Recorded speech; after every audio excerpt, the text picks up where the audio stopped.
सभी बहन और भाइयों को हारे के सहारे की जय। पौराणिक कथाओं के अनुसार खाटू श्याम जी की कथा। पांडव वनवास के समय अपनी जान बचाते हुए भाग रहे थे। तभी भीम का सामना हिडम्बा नाम की एक स्त्री रूपी राक्षसी से हुआ। जब हिडम्बा ने भीम को देखा तो वह भीम को अपने पति के रूप में स्वीकार करना चाहती थी, जिसके लिए उसने भीम को अपने प्रेम जाल में फंसाया।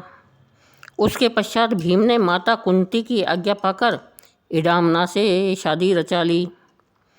विवाह के कुछ समय पश्चात हिडम्बा की कोख से घटोत्कच का जन्म हुआ, जो बहुत ही अपार शक्तिशाली बालक था।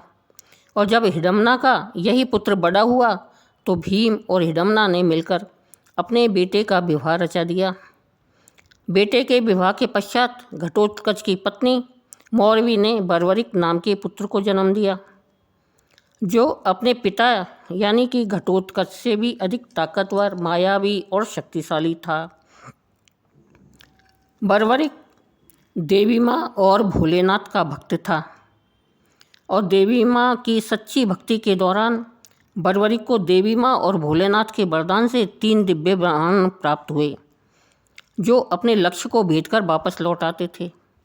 और इन्हीं तीनों दिव्य बाण की वजह से बर्बरिक हमेशा के लिए अजर अमर हो गया। एक समय ऐसा आया जब कौरव और पांडवों के बीच युद्ध का सामना होना था, तो बर्बरिक के मन में युद्ध को देखने का विचार आया। उसी समय बर्बरिक युद्ध देखने के लिए कुरुक्षेत्र की ओर चल दिया। श्री कृष्ण के मन में यह विचार आया कि अगर बर्बरिक युद्ध में शामिल हुआ तो हार पांडवों लोगों की ही होगी, और श्री कृष्ण नहीं चाहते थे कि पांडवों का हार का सामना करने पड़े।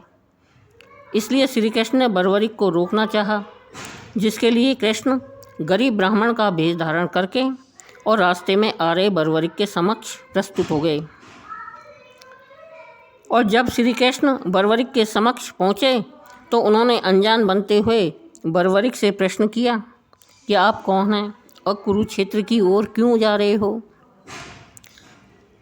तब बर्बरिक ने जवाब दिया कि मैं एक महान शक्तिशाली योद्धा हूँ और मैं अपने एक बाण से ही महाभारत युद्ध का निर्णय कर सकता हूँ। तब श्री कृष्ण ने अनजान बनते हुए फिर बर्बरिक से कहा, अगर ऐसा है तो आप मुझे इस बात को हकीकत में बदल कर दिखाइए।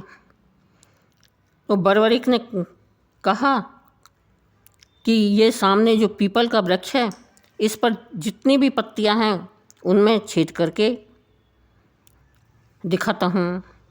श्री कृष्ण की इस बात को सुनकर बर्बरिक ने अपना एक तीर चलाया तो वहाँ एक पीपल का जो वृक्ष था, उस वृक्ष के सारे पत्तों में छेद हो गया।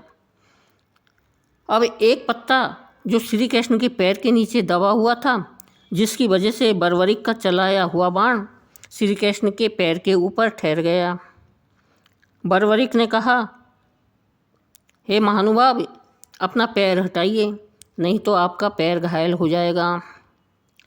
तब श्री कृष्ण ने बर्बरिक की क्षमता और शक्ति को देखकर हैरान हो गए और वह किसी तरह से बर्बरिक को युद्ध में जाने से रोकना चाहते थे, क्योंकि वे जानते थे अगर बर्बरिक युद्ध में गया तो हार पांडवों की होगी। इसलिए श्री कृष्ण ने बड़े ही करुण शब्दों में बर्बरिक से कहा कि आप तो बहुत ही महान शक्तिशाली और परिक्रमा व्यक्ति हैं, क्या मुझे आप कुछ दान दोगे। श्री कृष्ण को एक अनजान व्यक्ति समझते हुए बर्बरिक से श्री कृष्ण से कहा कि जो बोलो, तुम्हें क्या चाहिए। श्री कृष्ण ने बर्बरिक से वचन भरा लिया कि मैं जो भी मांगूंगा आप मना तो नहीं करेंगे।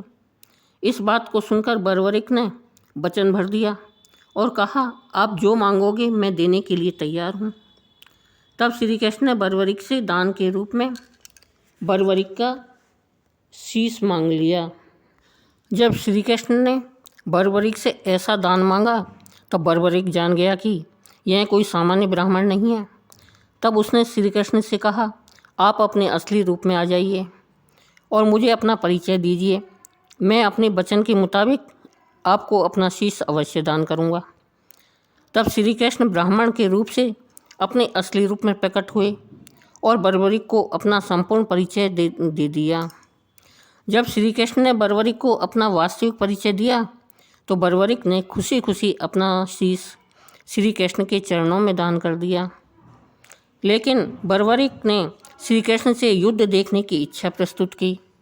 तब श्री कृष्ण ने बर्बरिक की इच्छा को स्वीकार करते हुए बर्बरिक का शीश युद्ध देखने के लिए एक ऊंचे स्थान पर स्थापित कर दिया। युद्ध संपन्न होने के पश्चात विजय पांडवों की हुई। पांडवों की विजय होने के पश्चात सभी पांडव आपस में युद्ध जीतने का श्रेय प्राप्त करने के लिए लड़ रहे थे। तभी श्री कृष्ण ने पांडवों से कहा, युद्ध का श्रेय किसको मिला है, इसका वर्णन बर्बरिक का शीश कर सकता है। तब श्री कृष्ण ने बर्बरिक के शीश से निवेदन किया कि अपने युद्ध का संपूर्ण चित्रण देखा है, इसलिए कृपा करके यह बताने की चेष्टा करें कि इस युद्ध का श्रेय किसको मिलना चाहिए।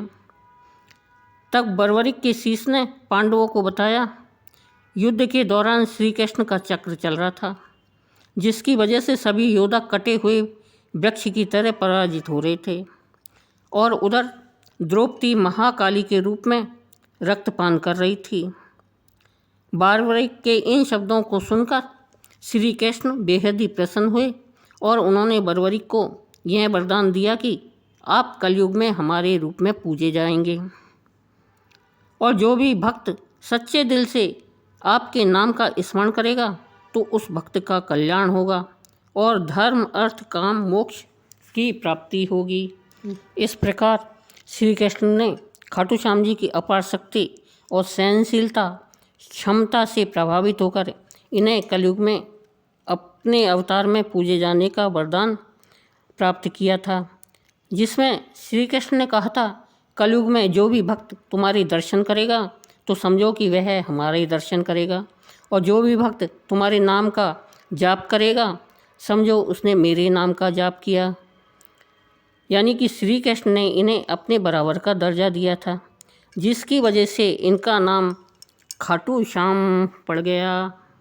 खाटू श्याम जी हारे का सहारा है, जो सभी तरह से हार चुका है। खाटू श्याम जी उसकी मनोकामना पूरी करते हैं।